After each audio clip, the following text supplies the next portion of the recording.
Addiction and the search for wholeness. Why should we become addicted to another person? The reason why the romantic love relationship is such an intense and universally sought after experience is that it seems to offer liberation from a deep seated state of fear, need, lack, and incompleteness that is part of the human condition in its unredeemed and unenlightened state. There is a physical as well as a psychological dimension to this state. On the physical level, you are obviously not whole, nor will you ever be. You are either a man or a woman, which is to say, one half of the whole. On this level, the longing for wholeness, the return to oneness, manifests as a male female attraction, man's need for a woman, woman's need for a man.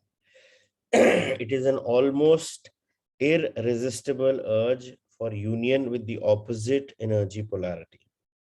The root of this physical urge is a spiritual one, the longing for an end to duality, a return to the state of wholeness. Sexual union is the closest you can get to this state on a physical level. This is why it is the most deeply satisfying experience the physical realm can offer. But sexual union is no more than a fleeting glimpse of wholeness, an instant of bliss. As long as it is unconsciously sought as a means of salvation, you are seeking the end of duality on the level of form, where it cannot be found. You are giving a tantalizing glimpse of heaven, but you are not allowed to dwell there and find yourself again in a separate body. On the psychological level, the sense of lack and incompleteness is, if anything, even greater than on the physical level. As long as you are identified with the mind, you have an externally derived sense of self.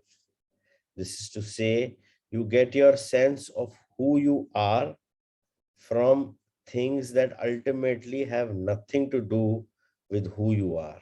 Your social role, possessions, external appearances, successes and failures, belief systems, and so on. This false mind-made self, the ego, feels vulnerable, insecure, and is always seeking new things to identify with, to give it a feeling that it exists. But nothing is ever enough to give it lasting fulfillment. Its fear remains, its sense of lack and neediness remains. But then that special relationship comes along. It seems to be the answer to all the ego's problems and to meet all its needs. At least this is how it appears at first.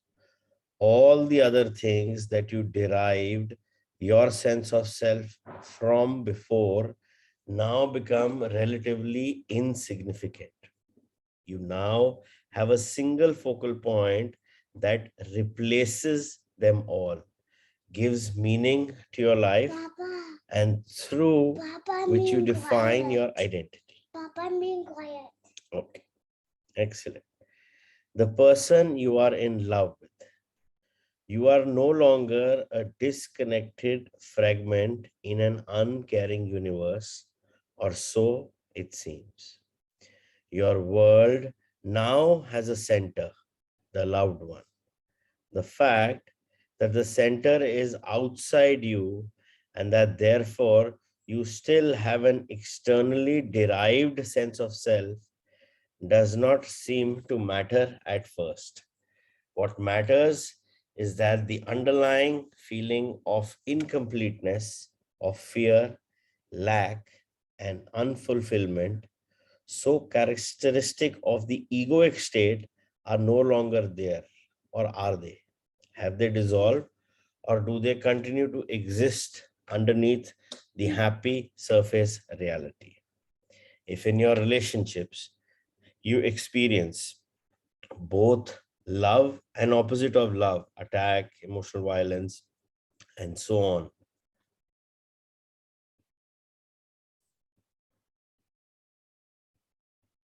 then it is likely that you are confusing ego attachment and addictive clinging with love. You cannot love your partner one moment and attack him or her the next. True love has no opposite. If your love has an opposite, then it is not love, but a strong ego need for a more complete and deeper sense of self, a need that the other person temporarily meets.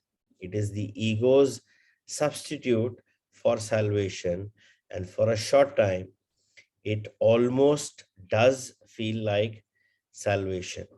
But there comes a point when your partner behaves in ways that fail to meet your needs, or rather those of your ego. The feelings of fear, pain, and lack that are an intrinsic part of egoic consciousness, but had been covered up by the love relationship, now resurface. Just as with every other addiction, you are on a high when the drug is available, but invariably there comes a time when the drug no longer works for you. When those painful feelings reappear, you feel them even more strongly than before. And what is more, you now perceive your partner as the cause of those feelings. This means that you project them outward and attack the other with all the savage violence that is part of your pain.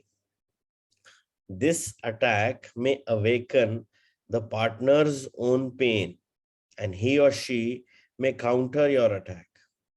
At this point, the ego is still unconsciously hoping that its attack or its attempts at manipulation will be sufficient punishment to induce your partner to change their behavior so that it can use them again as a cover up for your pain. Every addiction arises from an unconscious refusal to face and move through your own pain. I repeat, every addiction arises from an unconscious refusal to face and move through your own pain. Every addiction starts with pain and ends with pain. Whether the substance you are addicted to, alcohol, food, legal or illegal drugs, or a person, you are using something or somebody to cover up your pain. That is why, after the initial euphoria has passed, there is much unhappiness, so much pain in intimate relationships. They do not cause pain and unhappiness. They bring out the pain and unhappiness that is already in you. Every addiction does that. Every addiction reaches a point where it does not work for you anymore, and then you feel the pain more intensely than ever. This is one reason why most people are always trying to escape from the present moment and are seeking some kind of salvation in the future. The first thing that they might encounter if they focus their attention on the now is their own pain, and that is what they fear. If they only knew how easy it is to access in the now the power of presence that dissolves the past and its pain, the reality that dissolves the illusion. If they only knew how close they are to their own reality, how close to God. Avoidance of relationships in an attempt to avoid pain is not the answer either. The pain is there anyway. 3 failed relationships in as many years are more likely to force you into awakening than 3 years on a desert island or shut away in your room. But if you could bring intense presence into your aloneness, that would work for you too. So he's giving a very detailed explanation about relationships, true love, and addictions. So, what happens in a relationship when, when they're talking about a sexual act? It's a momentary pleasure, but then again, we are looking for that salvation, for that euphoria, for that bliss in a form world. Whereas, even if you get an experience or a small glimpse, it's very temporary because it does not exist in the formless. So anything that has an association with something outside of you and that has a form, or it's an object which has a form, that can never give you true salvation. True salvation is only realized when you go inside of you into the formless, into the unmanifested, and create that connection with that source and experience that oneness of the being. And जो हम बात करते हैं in terms of our day to day, especially in the intimate relationships where we say it is true love. So love by its definition can never be negative. So अगर कहीं ना कहीं किसी भी चीज में कुछ नेगेटिव आ रहा है, that means it's not love, because you cannot love and hate at the same time. So if there is hatred or if there is anger, then that means it's not true love. Because true love is the state of the being. उसमें कोई और दूसरी state है ही नहीं. It's pure love, not even adulterated love, pure love. इसमें negative का कोई role ही नहीं है. So जब हम एक दिन हम we say to the other person that I truly love you, and the second day when something happens which is not the way you wanted it to be, that means not the way your mind perceived it to be, that love changes. But true love, if it's true love, it's the acceptance of what is as it is. There are no ifs and buts, and there is no jack. And it does not change depending on the circumstances. It does not change depending on your perception or your mind's perception. It just is as it is. And when we are talking about addiction, so relationship can be an addiction. You can have substance addiction, you can have tobacco addiction, alcohol, legal, illegal drugs. They are not doing nothing but temporarily taking you into a space where again you are connecting with a form and you're trying to look for salvation there.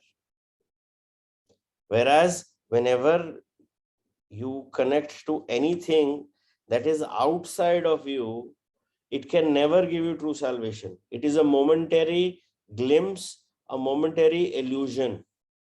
And we feel that, this is very good, this is very good. So addiction is not necessary that, it has to be with substance.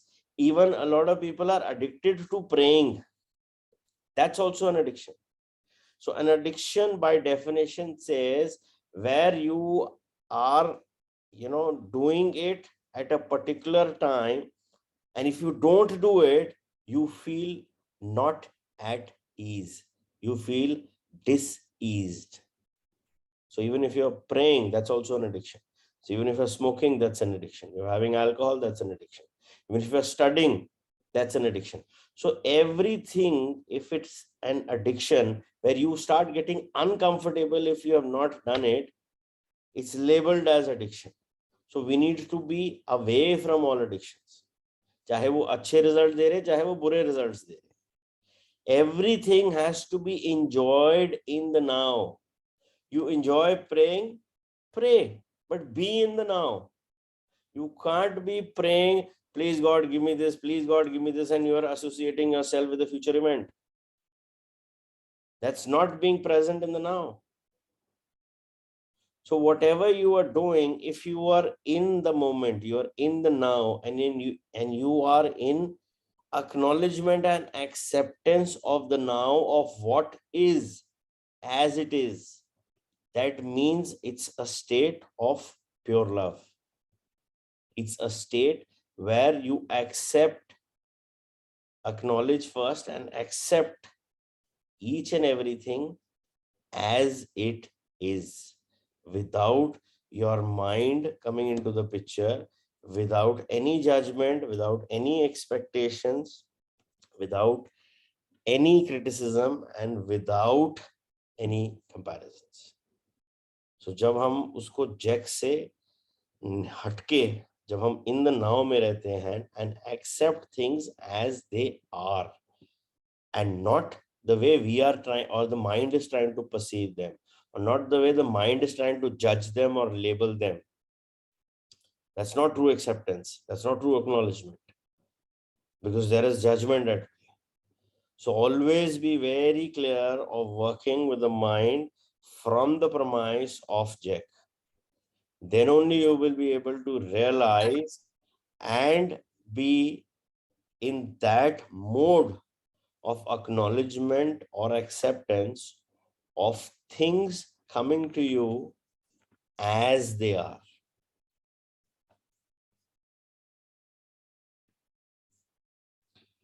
From addictive to enlightened relationships. Can we change an addictive relationship into a true one? Yes.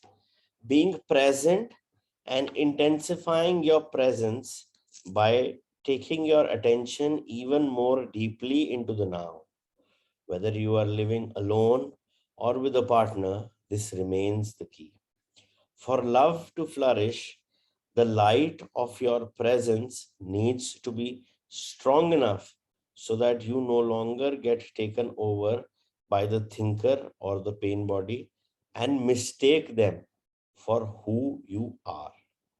To know yourself as the being underneath the thinker, the stillness underneath the mental noise, the love and joy underneath the pain is freedom, salvation, enlightenment. To disidentify from the pain body is to bring presence into the pain and thus transmute it. To disidentify from thinking is to be a silent watcher of your thoughts and behavior, especially the repetitive patterns of your mind and the roles played by the ego. If you stop investing it with selfness, the mind loses its compulsive quality, which basically is the compulsion to judge and so to resist what is, which creates conflict, drama, and new pain. In fact, the moment that judgment stops through acceptance of what is, you are free of the mind. You have made room for love, for joy, for peace. First, you stop judging yourself, then you stop judging your partner.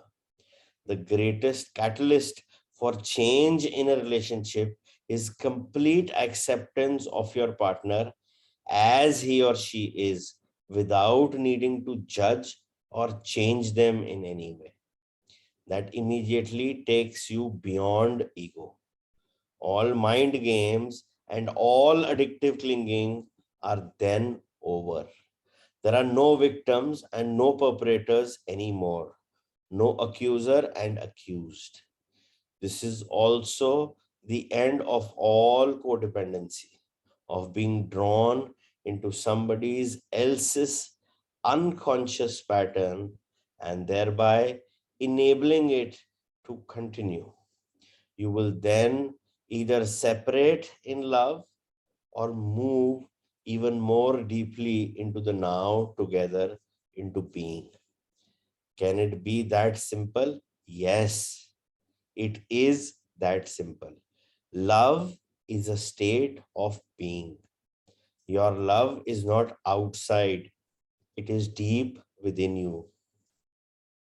You can never lose it and it cannot leave you. It is not dependent on some other body, some external form. It in the stillness of your presence, you can feel your own formless and timeless reality as the unmanifested life that animates your physical form. You can then feel the same life deep within every other human and every other creature. You look beyond the veil of form and separation. This is the realization of oneness. This is love. What is God? The eternal one life underneath all the forms of life. And what is love? To feel the presence of that one life deep within yourself and within all creatures to be it. Therefore, all love is the love of God. So,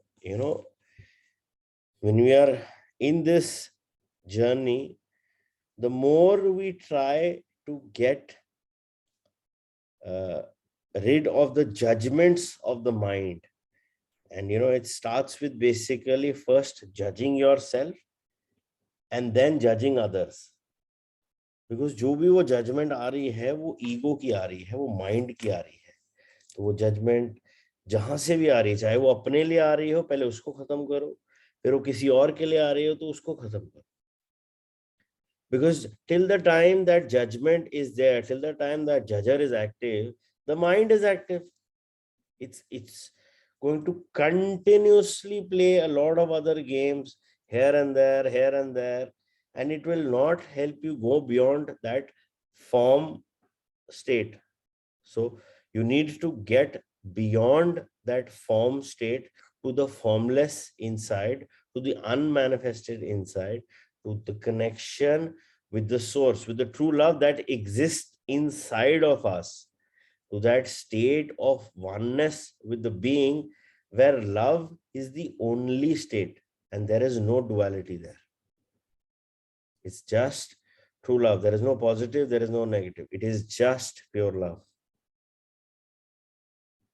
When you're in the present moment, in your journey inside, trying to connect to that source, trying to be in that state of oneness with the being, you are trying to connect to that power जिसको हमने कभी कभी महसूस किया है, कभी कभी हमें मोमेंटरी ग्लिम्सेस मिले हैं, but somehow it has been covered up with so many layers of our beliefs, of our judgments, of our minds working, belief patterns, conditioning, programming, कि वो स्टेट हम भूल चुके हैं.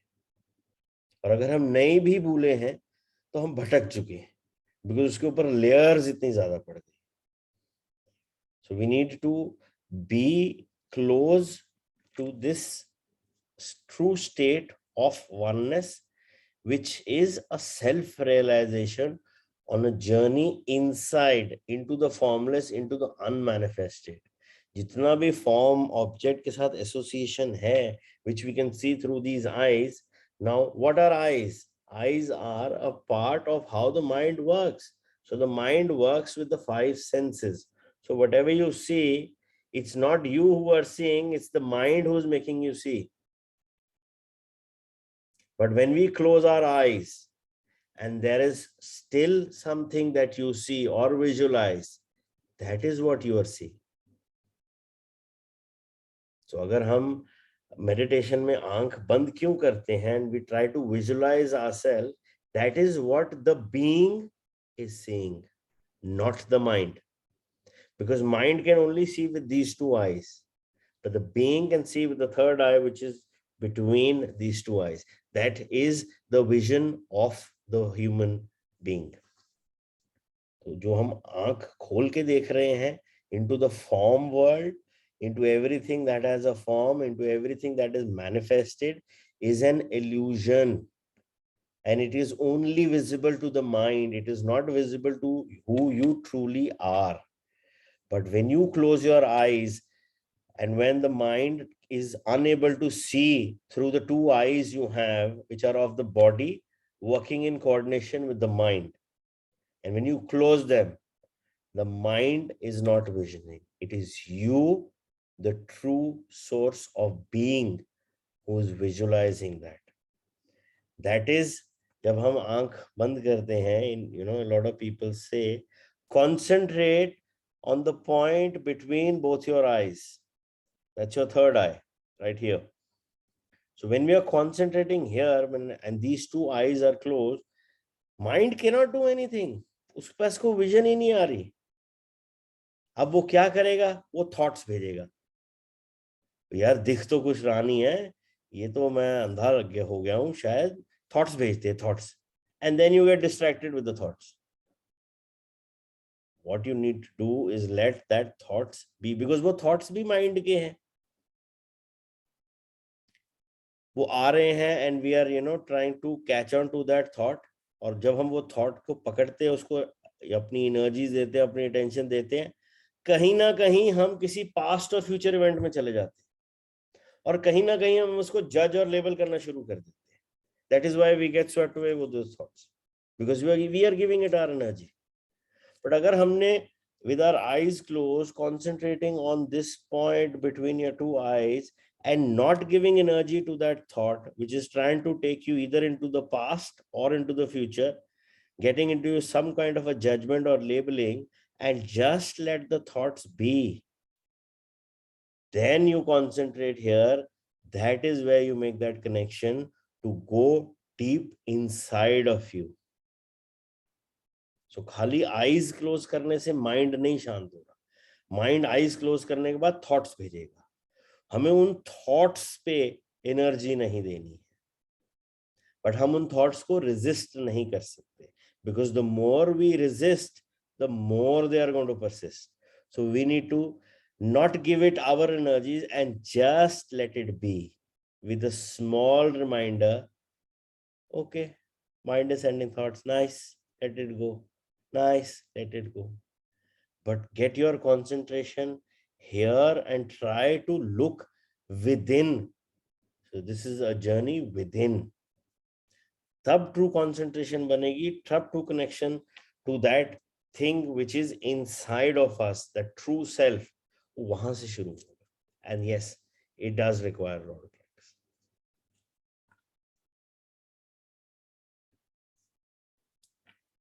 Love is not selective.